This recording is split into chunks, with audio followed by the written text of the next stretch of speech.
Muy buenos días, Dios me les bendiga, mis amados hermanos y amigos. En esta mañana les invito a compartir este tema al que he titulado Sabiduría Práctica. La sabiduría que viene de Dios, que está basada en Santiago capítulo 3, versos del 13 al 18. Y quiero leer para ustedes esta porción. Dice así, el versículo 13: ¿Quién es sabio y entendido entre vosotros? Muestre por la buena conducta sus obras en sabia mansedumbre. Pero si tenéis celos amargos y contención en vuestro corazón, no os actéis ni mintáis contra la verdad. Porque esta sabiduría no es la que desciende de lo alto, sino terrenal, animal, diabólica. Porque donde hay celos y contención, allí hay perturbación y toda obra perversa. Pero la sabiduría que es de lo alto es primeramente pura, después pacífica, amable, benigna, llena de misericordia y de buenos frutos, sin incertidumbre ni hipocresía. Y el fruto de justicia se siembra en paz para aquellos que hacen la paz. Yo he titulado a esta enseñanza Sabiduría práctica, la sabiduría que viene de Dios. Imaginemos por un momento a una persona que ha estudiado y se ha especializado en sana convivencia y en paz, cuya oficina está llena de títulos académicos con respecto a este tema.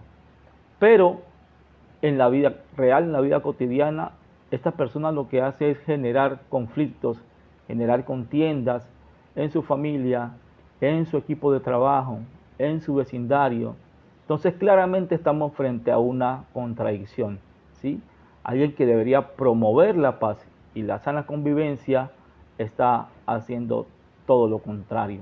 Bien, cuando entramos a la carta que escribe Santiago a la iglesia, pues nos encontramos con esta porción donde Santiago va a manifestar realmente qué es la sabiduría, la verdadera sabiduría, que según Santiago es la sabiduría que viene de Dios, ¿sí?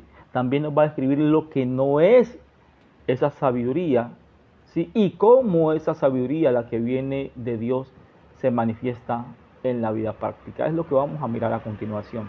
Versículo 13 dice: ¿Quién es sabio y entendido entre vosotros? Pues muestre por la buena conducta sus obras en sabia mansedumbre. Entendemos entonces que la sabiduría es una virtud que debe ser de todo el pueblo, de cada miembro del cuerpo de Cristo, ¿sí? Por decirlo de alguna manera, esa sabiduría no es propia solamente de una élite eclesiástica, sino que se espera que cada miembro del cuerpo de Cristo obre y se mueva en esta sabiduría, ¿sí? Ahora, esa sabiduría, como hemos dicho, no solamente es acumular conocimiento intelectual o conocimiento teológico, aunque no está mal acumular esta clase de conocimiento, sino que, como veremos más adelante y Santiago nos lo va a decir, esa sabiduría debe ser aplicada de manera práctica en la vida cotidiana. Si no es de esa manera, solamente estamos frente a un cúmulo de conocimiento solamente, y entonces poco provecho hace para nuestra vida y para la vida de los demás. Versículo 14, Santiago dice: pero si tenéis celos amargos y contención en vuestro corazón, no os actéis ni mintráis contra la verdad.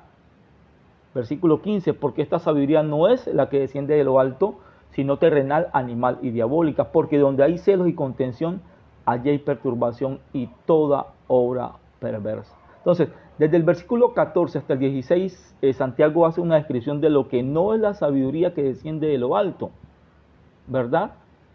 Santiago, ¿qué es lo que va a decir Santiago? Que si lo que hay en el corazón son celos amargos y contiendas, esa es la señal de una sabiduría que no proviene de Dios. Entonces, creerse sabio en ese sentido es presumir y es mentir contra la verdad, ¿sí? Ahora, Santiago también nos va a hablar del origen de esa sabiduría. Dice que esa sabiduría es terrenal, es animal y que es diabólica, ¿sí? Y así es como suele manifestarse externamente, ¿no? Esto trae a mi mente cuando Pablo escribe a los de Corinto, su primera carta, dice que había sido informado de parte de los de Cloé que había entre ellos contiendas, había entre ellos disensiones. Unos decían ser de Pablo, otros decían ser de Cefas, otros decían ser de Apolos, ¿sí? Y había un grupito allí, no sé si eran los que se creían más espirituales, que decían ser de Cristo. Con todo esto había una situación bastante delicada, ya que se estaban creando divisiones allí en medio del pueblo, y esta es una de las razones por las cuales Pablo tiene que escribir a la iglesia. En días recientes, aquí en Colombia se estuvieron celebrando las elecciones presidenciales, ¿sí? Y pues sabemos que esto suscitó un gran conflicto, ¿sí? Una polarización tremenda en medio de la nación, en medio del país. Eso se trasladó también a la iglesia y vimos que hubo, hubo mucho descontento, ¿sí? Porque ya algunos cristianos comenzaron a identificarse, algunos como cristianos uribistas, cristianos petristas, cristianos cepedistas, abelardistas, ¿sí? Otros que se identificaban como de centro, otros de centro izquierda, otros de centro derecha, en fin. Y lo que pudimos ver allí fue no una manifestación de verdadera sabiduría, de sabiduría que viene de lo alto, no. Lo que pudimos ver ahí fue precisamente de lo que nos habla aquí Santiago, porque era notorio que habían ofensas, habían disgustos, habían problemas. Nosotros tenemos derecho a manifestar nuestras preferencias políticas, adherirnos a tal o cual corriente política, pero a lo que no tenemos derecho es a maltratar, a dañar, a golpear inicuamente con el puño. A eso no tenemos derecho, porque el Señor nos llama a estar en paz, a vivir pacíficamente. Entonces, debemos preguntarnos qué piensa el Padre Celestial de cuando nosotros, sus hijos, actuamos de esta manera, ¿verdad? Desde el versículo 17, Santiago nos va a describir lo que es la verdadera sabiduría, la sabiduría que proviene de Dios, la sabiduría que viene de lo alto, ¿sí? Y miren cómo la describe. Dice el versículo 17, pero la sabiduría que es de lo alto es primeramente pura, después pacífica, amable, benigna, llena de misericordia y de buenos frutos, sin incertidumbre ni hipocresía. Y el fruto de justicia se siembra en paz para aquellos que hacen la paz, ¿sí? Comienza diciendo Santiago que esa sabiduría que viene de lo alto es primeramente pura. Es decir, aquí se manifiesta ese atributo del carácter de Dios que es su pureza y su santidad. ¿Sí? Esa sabiduría no tiene una agenda oculta, esa sabiduría está puesta a la luz pública, ¿verdad? No hay ningún tipo de intereses egoístas, ¿verdad? Y así es como debe ser el comportamiento de cada cristiano, independientemente del ámbito en el que se desempeñe, ¿verdad? Esa sabiduría se manifiesta de esta manera, es pura, pero también es pacífica, dice que esa sabiduría es pacífica, ¿verdad? Y esta sabiduría pacífica me hace reflexionar acerca de lo que significa esa verdadera paz, ¿verdad? Esa paz es la que nos hace estar primeramente en paz con Dios, en paz con nosotros mismos y en paz con los demás. Pero además, esa sabiduría pacífica promueve la paz, ¿sí? Es lo que diría Cristo allá en las bienaventuranzas, ¿no? Bienaventurados los pacificadores, porque ellos serán llamados hijos de Dios. La sabiduría, la verdadera sabiduría promueve la paz, ¿sí? Procura la paz. Pero además esa sabiduría es amable. Esa sabiduría no es tóxica, no es antipática, ¿sí? Esa sabiduría busca ser afable con los demás. Y además está llena de misericordia, es benigna y está llena de misericordia, sabe tratar a los demás con bondad. Esa es la verdadera sabiduría. Y esa sabiduría nos va a decir Santiago que produce buenos frutos, ¿sí?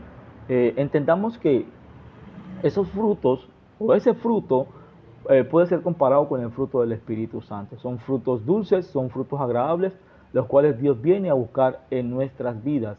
Pero también dice que esa sabiduría es sin incertidumbre ni hipocresía, ¿verdad?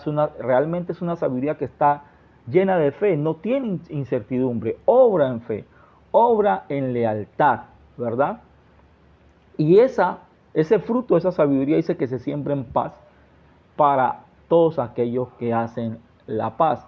Me gusta cómo lo dice, cómo lo traduce la nueva traducción viviente. Dice, y los que procuran la paz sembrarán semillas de paz y recogerán una cosecha de justicia. Es lo que Dios está esperando de nosotros como sus hijos.